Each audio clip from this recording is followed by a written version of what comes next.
ఈరోజు చూస్తున్న మహాలక్ష్మి లబ్ధిదారులకు రేవంత్ సర్కార్ గుడ్ న్యూస్ చెప్పింది. సో చాలా రోజుల నుంచి మనం చూస్తూ ఉన్నాం రాష్ట్ర వ్యాప్తంగా. సో ఎక్కడి నుంచైనా ఎక్కడికైనా తెలంగాణకు సంబంధించిన మహిళలంతా ఉచితంగా ఒక ఆధార్ కార్డుతో ప్రయాణం చేయొచ్చు. బట్ కొన్నిసార్లు ఆధార్ కార్డు తీసుకురావడం మర్చిపోవడము, ఆధార్ కార్డు అప్డేట్ చేయకపోవడము, ఆధార్ కార్డులో ఇంకా కూడా ఆంధ్రప్రదేశ్ అనేటువంటి అడ్రస్ ఉండడము, లేక చాలా కారణాల వల్ల కొన్నిసార్లు కొంతమంది మహిళలు ఇక ఆర్టీసీ బస్సులో ఆధార్ కార్డు ఉన్నప్పటికీ కూడా కొన్ని సమస్యలు ఫేస్ చేశారు. ఇంకొంతమంది ఇతర రాష్ట్రాలకు చెందిన వాళ్ళు కూడా తెలంగాణకు సంబంధించిన వాళ్ళమే అంటూ ఇక యథేచ్ఛగా ఆర్టీసీ బస్సులో ప్రయాణించినటువంటి సందర్భాలు మనం చూస్తాం. చాలాసార్లు కండక్టర్కు అక్కడ ఇతర రాష్ట్రానికి సంబంధించిన మహిళల మధ్య జరిగినటువంటి వాగ్వాదాలు చూస్తాం.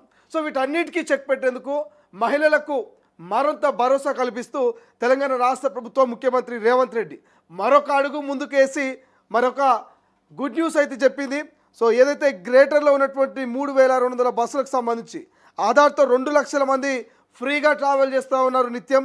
సో చాలామంది ఫేక్ ఆధార్ కార్డులతో కూడా ప్రయాణిస్తున్న వాళ్ళు దాదాపు 25 నుంచి 30,000 మంది ఉన్నారు. సో అటువంటి ఫేక్ ఆధార్ కార్డు తీసుకొని వచ్చే ఎవరైతే ఆ మహిళలు ఉన్నారో వాళ్ళకు చెక్ పెట్టేందుకు ఇతర రాష్ట్ర మహిళలు ఇక్కడ ఆర్టీసీని ఉపయోగించుకుంటూ రాష్ట్ర ప్రభుత్వానికి నష్టం కలిగించే వారిని అరికట్టేందుకు మరి తెలంగాణ రాష్ట్ర ప్రభుత్వం అయితే ఒక కొత్త స్మార్ట్ కార్డు తీసుకొచ్చేటువంటి ప్రయత్నం చేస్తోంది. ఈ smart card Mahalakshmi smart card అనేటువంటి ఒక స్మార్ట్ కార్డుతో ప్రధానంగా మహిళలందరికీ చాలా సులభంగా చాలా వేగంగా ఆ స్మార్ట్ కార్డ్ని తీసుకొని ప్రయాణించేందుకైతే వెసులుబాటు కల్పించేందుకు ఈ రాష్ట్ర ప్రభుత్వం ఏర్పాటు చేస్తుంది. ఒకసారి దానికి సంబంధించిన స్టోరీ చూద్దాం. అంటే గతంలో కూడా కొన్ని మహాలక్ష్మి గ్యారంటీ కార్డ్ అని, మహాలక్ష్మి స్మార్ట్ కార్డులని కొంతమంది మీ సేవ సెంటర్లో, కొంతమంది నెట్ సెంటర్లో ప్రయాణికులను, ప్రజలని, మహిళల్ని మోసం చేసే ప్రయత్నం చేశారు. ఎందుకంటే రాష్ట్ర ప్రభుత్వం నిర్ణయం తీసుకుంటుంది అనే వార్త రాగానే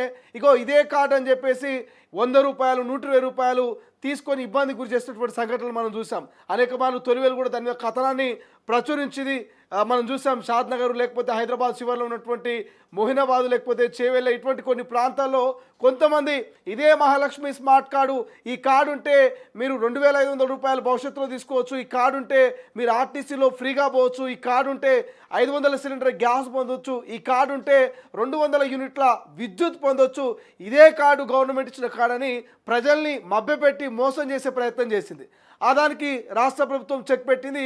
ఇప్పటి వరకు ఎటువంటి మహాలక్ష్మి కార్డులను మేము ప్రజల్లోకి తీసుకురాలేము అంటూ చెక్ పెట్టే ప్రయత్నం చేసింది. బట్ అది ఫేక్ వార్త కావచ్చు. బట్ ఇప్పుడు మాత్రం ఒరిజినల్గానే మరి ఈ సిటీ సరౌండింగ్లో ఈ జిహెచ్ఎంసీ పరిధిలో తిరిగేటువంటి 3,000కు పైగా ఉన్నటువంటి బస్సుల్లో మహిళలకు ఒక స్మార్ట్ కార్డు తీసుకురాబోతున్నది.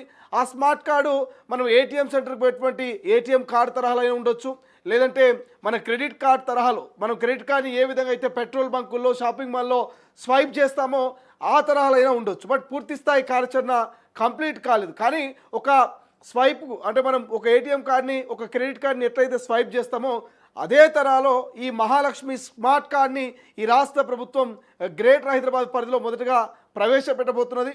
సో దాన్ని చాలా ఈజీగా కండక్టరు తన దగ్గర ఉన్నటువంటి స్వైపింగ్ మిషన్తో కార్డును కనుక స్వైప్ చేస్తే ఆ కార్డును స్వైప్ చేసిన వెంటనే టికెట్ వస్తుంది.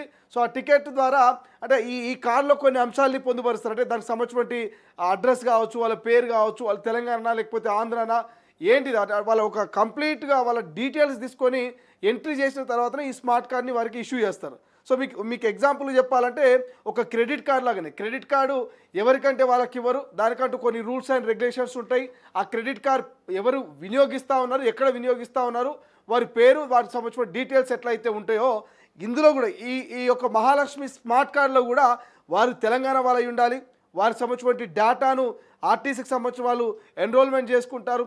చేసుకున్న తర్వాతనే ఈ స్మార్ట్ కార్డ్ని ఎవరికి ఇష్యూ చేయాలి, ఎవరికి ఇష్యూ చేయదు. ఇట్లా ఈ గ్రేటర్ హైదరాబాద్ పరిధిలో దాదాపు ఒక 5 లక్షల స్మార్ట్ కార్డులు ఇచ్చే ఆలోచన చేస్తున్నట్టుగా తెలుస్తోంది. ఒకసారి దానికి సంబంధించిన పూర్తి డేటా చూద్దాం, తర్వాత దాన్ని ఎక్స్ప్లెయిన్ చేసుకుందాం మనం ఎట్లా అయిందనేది.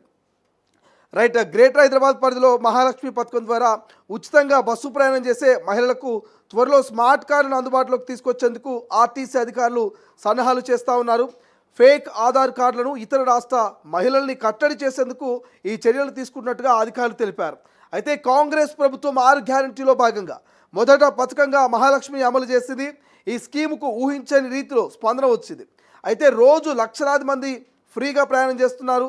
ఆక్యుపెన్సీ రేషియో కూడా 90% పెరిగింది.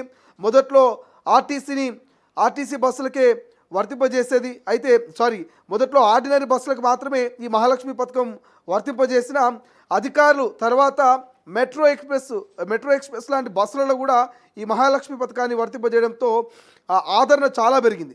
అయితే గ్రేటర్ పరిధిలో తెలంగాణ మహిళలే కాకుండా ఇతర రాష్ట్రాలకు చెందిన వారు కూడా ఫేక్ ఆధార్ కార్డులతో ఈ పథకాన్ని దుర్వినియోగం చేస్తున్నారన్న ఫిర్యాదులు చాలా ఎక్కువ వస్తున్నాయి.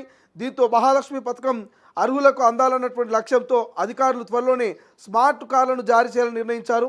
ఈ కార్డుల జారీలో అధికారులు సదరు వ్యక్తుల ఆధార్ కార్డులను క్షుణ్ణంగా పరిశీలించి కార్డులు ఇవ్వాలంటూ నిర్ణయించారు. అంతేకాకుండా ఆధార్ కార్డులను వెంట తీసుకెళ్లడానికి కూడా కొన్నిసార్లు మహిళలు ఇబ్బంది పడుతున్నారు. అయితే ఈ స్మార్ట్ కార్డు జారీ చేస్తే మహిళలు సులభంగా ఈ స్మార్ట్ కార్డుని తీసుకెళ్లేటువంటి అవకాశం ఉంటుందంటూ అధికారులు భావిస్తున్నారు. ఇప్పటికీ అధికారుల అంచనా ప్రకారం 25,000 ఫేక్ ఆధార్ కార్డులు ఐడెంటిఫై అయినాయట. అంటే ప్రస్తుతం గ్రేటర్ పరిధిలో 3,200 బస్సులు నడుపుతుండగా ఇందులో 2,000 వరకు ఆర్డినరీ మెట్రో ఎక్స్ప్రెస్లు ఉన్నాయి. అయితే ప్రతిరోజు ఈ బస్సులో దాదాపు 5 లక్షల మంది ప్రయాణిస్తుండగా ఇందులో దాదాపు 2 లక్షల మంది మహిళలు ఉన్నారు. ఇందులో దాదాపు 25 నుంచి 30,000 వరకు ఫేక్ ఆధార్ కార్డు, ఏవైతే ఫేక్ ఆధార్ కార్డులతో ప్రజలు ప్రయాణం చేస్తున్నట్టుగా అధికారులు గుర్తించినట్టు తెలుస్తోంది. అయితే ఇలాంటి ప్రయాణాల వల్ల సర్కార్కు భారీగా నష్టం వాటిల్లే అవకాశం ఉండడంతో ఈ ఫేక్ను అరికట్టాలంటే స్మార్ట్ కార్డును తీసుకురావాలనే ఆలోచన చేసినట్టుగా తెలుస్తోంది. అయితే ప్రధానంగా స్మార్ట్ కార్డులు ఎట్లా పనిచేస్తాయి, అసలు ఎట్లుంటుంది అనేది ఒకసారి చూస్తే ఈ స్మార్ట్ కార్డులను చిప్ బేస్డ్ టెక్నాలజీతో తయారు చేస్తారంటూ అధికారులు తెలుపుతా ఉన్నారు. కార్డులోని చిప్లో లబ్ధిదారుల పేర్లు, అడ్రస్సు, వాళ్ళకు కేటాయించిన ఐడి నెంబర్ను నిక్షిప్తంగా చేస్తారు. అయితే ప్రస్తుతం బస్సులో కండక్టర్లకు ఆధార్ కార్డు చూపిస్తే టికెట్ ఇస్తున్నారు. కానీ కార్డులను జారీ చేసిన తర్వాత లబ్ధిదారులకు ఇచ్చిన స్మార్ట్ కార్డును కండక్టర్ వద్ద ఉండే టికెట్ ఇష్యూకి సంబంధించిన మెషిన్ ఏదైతే ఉంటుందో దాంతో స్వైప్ చేస్తారు. దీంతో టికెట్ బిల్లు జనరేట్ అవుతుంది. అయితే స్మార్ట్ కార్డ్ జారీకి రిజిస్ట్రేషన్ ఎలా ఉంటుందనే విషయంపై ఇంకా అధికారులు ఒక క్లారిటీ ఇవ్వలేనట్టు. సో ఓవరాల్గా సినార్ అయితే మీకు అర్థమై ఉండొచ్చు. అసలు ఈ రాష్ట్ర ప్రభుత్వము ఈ స్మార్ట్ కార్డులను ఎందుకు తీసుకొస్తుంది ఏందనేది మీకు ఒక క్లారిటీ వచ్చేటువంటి అవకాశం ఉండొచ్చు. ఒకసారి దీని గురించి మనం ఎక్స్ప్లెయిన్ చేసుకుందాం.